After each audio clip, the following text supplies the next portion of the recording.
Hi students, welcome back to Dev digital classes. आज हम लोग जानेंगे मैटर चैप्टर के अंतर्गत kinetic molecular theory of matter यानी कि पदार्थ का गतिज आणविक सिद्धांत के बारे में।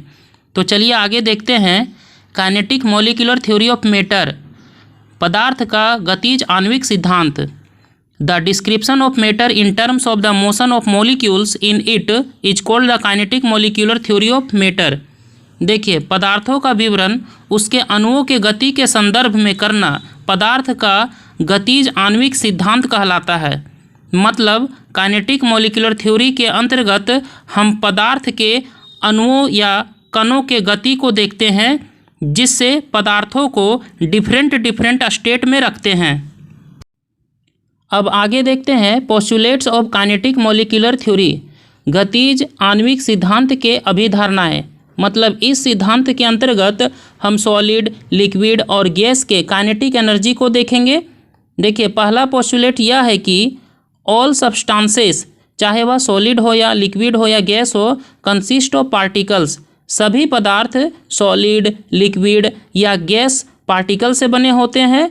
यह पार्टिकल्स एटम हो सकता है या आयन्स हो सकता है या फिर मॉलिक्यूल्स हो सकता है।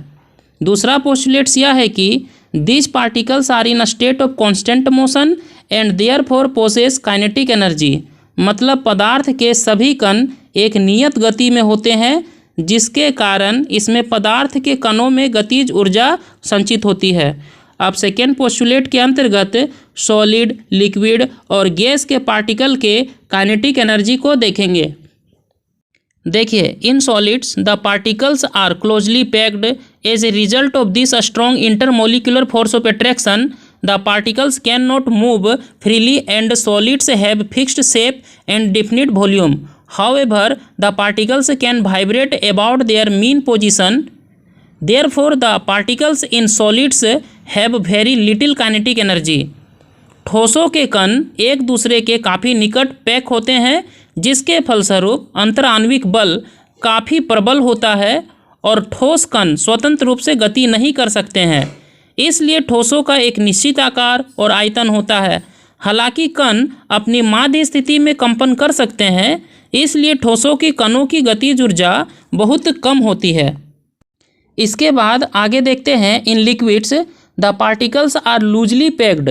The intermolecular force of attraction is less than that in solid, so these particles can easily move around their mean position. Hence liquids have no fixed shape but fixed volume. As a result of the space between particles in a liquid, they have more kinetic energy than in a solid state. देखिए, द्रव में particles loosely packed होते हैं। इसके कणों के बीच अंतराण्विक बल ठोस की तुलना में कम होता है। इसलिए लिक्विड के पार्टिकल्स अपने माध्य स्थिति के इर्द गिर्द आसानी से गति करते हैं। इस प्रकार द्रव के कोई फिक्स शेप नहीं होता है, लेकिन इसका आयतन फिक्स्ड होता है, क्योंकि इसके पार्टिकल एक दूसरे से अलग नहीं होते हैं। लिक्विड के पार्टिकल के बीच स्पेस होने के कारण इनमें सॉलिड के पार्टिकल की तुलना में अधिक काइनेटिक एनर्जी होता है।